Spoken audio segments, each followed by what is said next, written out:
추석 연휴가 다음 주로 성큼 다가왔습니다.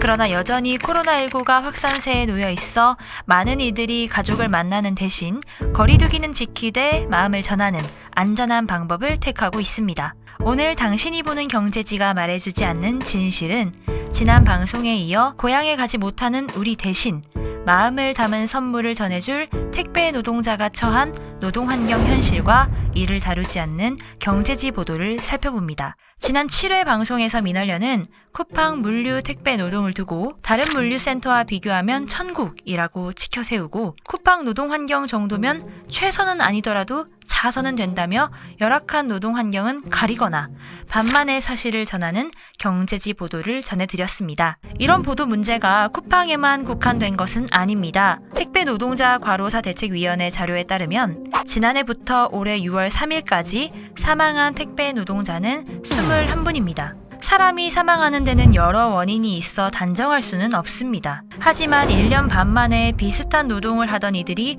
수십 명 사망하고 과도한 업무량에 힘듦을 호소했습니다. 언론이 마땅히 택배 노동자의 업무 환경을 살피고 구조적 문제를 따져보는 보도를 해야 했던 겁니다. 그러나 경제지는 무관심했습니다. 2020년 1월 13일 33살이란 젊은 나이에 세상을 떠난 우체국 택배 노동자부터 2021년 3월 24일 택배 차량 근처에서 의식을 잃고 쓰러져 병원으로 이송됐으나 끝내 사망한 쿠팡 택배 노동자까지 21분의 노동자의 죽음 이후 3일간 매일경제와 서울경제, 한국경제 지면 보도를 살펴봤습니다. 그 결과 21명 중 3명의 사망 소식만 경제지에서 찾아볼 수 있었습니다.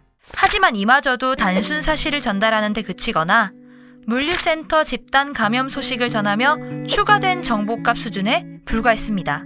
작년 10월 20일 택배 간선 차량을 몰던 CJ 대한통운 노동자 A씨가 일터에서 쓰러져 병원에 옮겨졌지만 끝내 숨지는 사건이 있었습니다.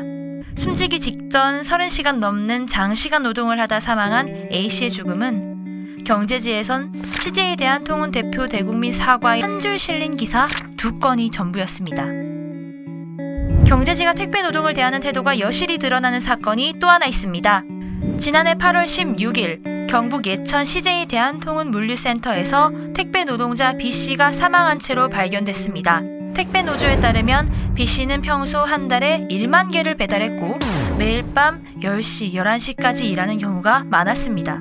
특히 이씨가 사망한 날은 정부와 택배업계가 지정한 택배 없는 날이었습니다. 택배 없는 날 택배 노동자가 사망한 겁니다. 하지만 경제지는 단 한 건도 그의 죽음을 다루지 않았습니다. 경제지는 주목하지 않았지만 사회적 변화 촉구는 곳곳에서 일어나고 있었습니다. 택배 노동자 과로사 대책위원회가 출범했고 2차례 사회적 합의를 이뤘습니다. 하지만 경제지는 이런 변화조차 제대로 다루지 않았습니다. 대신 관심을 가진 것은 택배비 인상과 배송 지연 혹은 을과 을 간의 갈등, 더 나아가 택배 노조가 파업을 하면서 생떼를 부린다는 프레임을 만드는데 그쳤습니다. 택배 노조가 왜 파업에 나서는지, 근본적 해결책은 무엇인지 원인을 짚고 해결 방안을 모색하는 보도는 보이지 않았습니다. 그래서 경제지를 보는 많은 이들은 택배 노동자들의 과도한 노동, 심야 노동 문제에 대해 알기 어려웠을 겁니다. 2020년 안전보건공단에서 발표한 연구보고서 장시간 노동으로 인한 건강장애 및 과로사 예방 방안을 살펴보죠. 연구팀이 참여 관찰을 통해 택배기사의 업무활동 소요시간을 측정한 결과 택배사별 차이는 있으나 일일 업무시간은 평균 11시간 54분, 점심시간을 포함한 휴게시간은 평균 35분이었다고 합니다. 택배기사는 업무 중 음료를 거의 섭취하지 않고 화장실은 약 1회 이용하는 정도였습니다. 즉 택배기사 노동시간은 일일 약 12시간 30분, 주당 71.3시간으로 대한민국 주당 평균 노동시간인 40.7시간보다 훨씬 많았습니다. 야간 노동의 심각성도 경제지를 읽어선 알 수 없습니다. 2007년 국제암연구기구는 야간 교대 근무를 발암물질 등급 중 2번째로 높은 2A급 발암물질로 분류한 바 있습니다. 관련 연구에서는 야간 작업을 포함한 교대 근무군은 낮 근무군보다 심혈관계 질환 위험이 1.4배 높고 근무 기간이 길어질수록 그 위험도 2.8배까지 증가한다고 밝혔습니다. 그러나 택배 노동자 과로사가 사회 문제로 대두된 2020년부터 현재까지 해당 내용을 담은 경제지 보도는 단 한 건도 없습니다.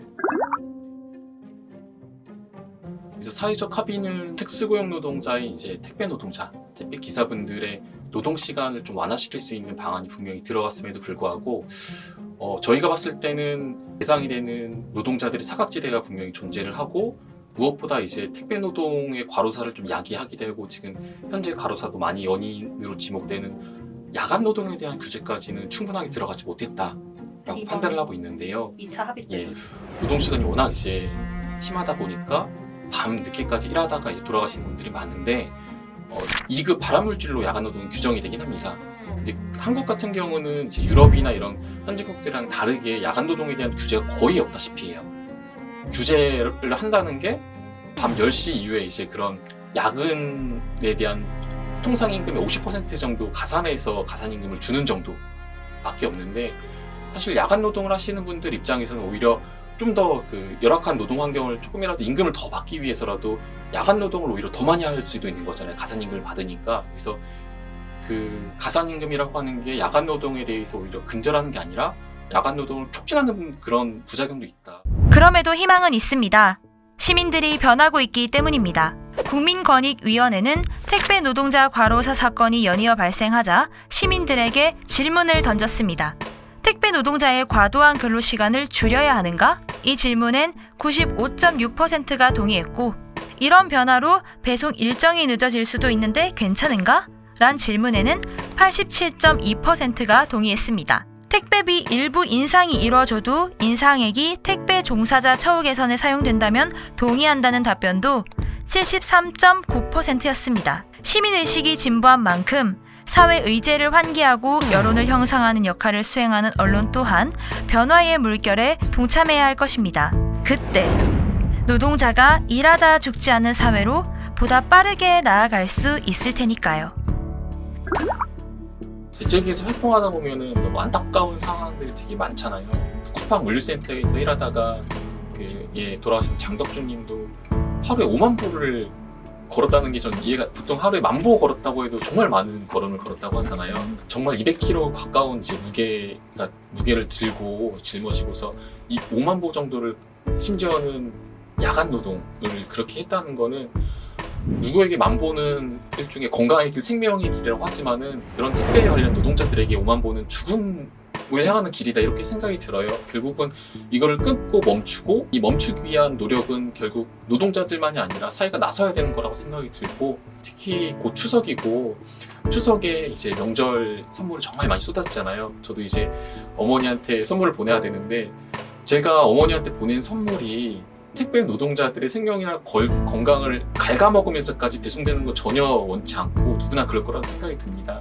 그래서 추석 명절이든 그렇지 않을 때든 택배 노동자들이 건강하게 배송할 수 있도록 좀 시민들이 이전에도 그렇지만 지금도 앞으로도 택배사들이 사회적 합의를 제대로 이행할 수 있도록 그리고 사회적 합의에서 미흡했던 야간 노동에 대한 규제라든지 그리고 이제 그런 사각지대 물류센터에 이런 노동자들을 위한 여러 가지 노동 권익을 보호하기 위한 방안들이 필요하다는 걸 같이 함께 목소리를 내주시면 좋을 것 같다 이렇게 생각했습니다. 당신이 보는 경제지가 말해주지 않는 택배 노동의 진실이었습니다.